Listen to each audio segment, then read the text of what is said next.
When people think that Stonewall Jackson living, he will win the war, I think it's very short-sighted.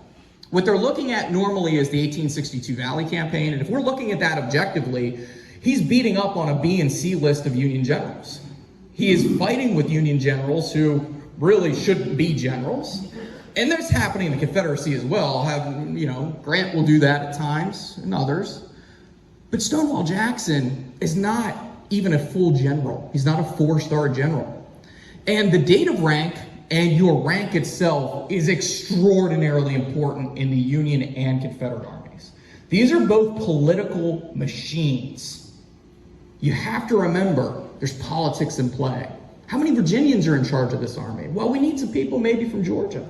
Maybe we need to help get Kentucky into this war, Maryland, so maybe we should make them generals as well.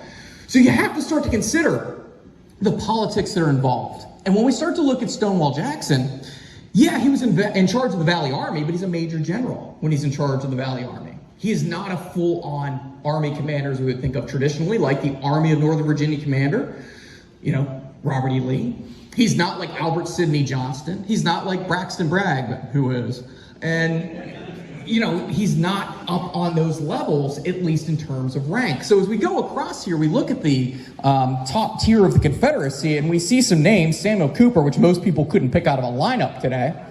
Albert Sidney Johnston, who everyone thinks if he survives is somehow miraculously going to win the Western Theater for everyone.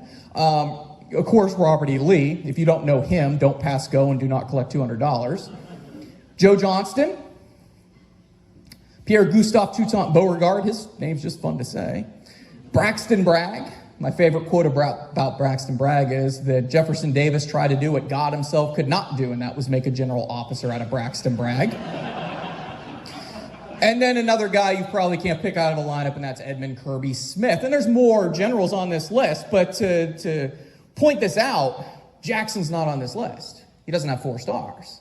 So at first, how are we going to win the Civil War with Stonewall Jackson in the head of an army when he can't even get in the head of an army, technically, because he's not high-ranking enough? So let's take a step down to the lieutenant generalcy. Let's look at James Longstreet, Lee's old warhorse, and Thomas Jonathan Jackson. When we look at dates of seniority, this is important in the American Civil War. Let's say all of you are lieutenant generals. You've all been promoted. Congratulations. You are all promoted on March 24th. Okay? I'm a lieutenant general now. I was promoted on March 23rd. I command all of you. That one day makes an entire difference.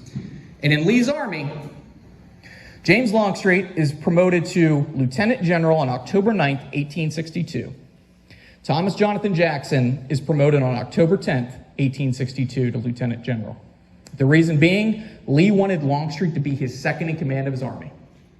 Stonewall Jackson is the next coming of Christ on a battlefield. Why doesn't Robert E. Lee, the greatest soldier of his age according to some, a man who is described by Winfield Scott as the gallant and indefatigable Lee, whose life should be insured by the federal government for $5 million a year, why does he want James Longstreet and not Thomas Jonathan Jackson? It's something you should ask yourselves. If Robert E. Lee doesn't think that Jackson should be in charge of the army if something happens to him, why should you think that? But as we move down the line, we also have Edmund Kirby Smith, who eventually becomes a 4-star, Leonidas Polk, and don't get me started. Theophilus Holmes, William J. Hardy, and then we have Thomas Jonathan Jackson. I didn't put him on the second line on purpose to put him on second tier. I just couldn't fit him so that you could see it. Then we have John Pemberton. That's a winner. Then we got Richard S. Ewell and A.P. Hill, who come in behind. So as we start looking at these dates of rank, we start to see who starts to rise through the ranks. That's who we're starting to see. And obviously we'll talk about Ewell because that'll be Jackson's successor.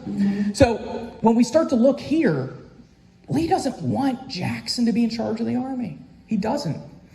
And there's some things we can look at. We can look at the primary documents, and we can also look at Jackson and Lee's relationship, which I think has been overblown. Everybody thinks that they are the most close-knit two human beings on earth, like me and Mikowski. They're not. They don't have that close relationship. It's very much a professional relationship. It's a working relationship. I think it's a good relationship. But Jackson and Lee are not simpatico all the time. There are times where Lee has to rein in his pit bull, especially at like Fredericksburg. Whenever Jackson wants to make a counterattack across wide open fields on December 13th and 14th. And Lee basically has to say, you see what we did to those Yankees? They're going to do that to us. Like, we do the same thing. So he always wants to make sure that he keeps him essentially on the leash.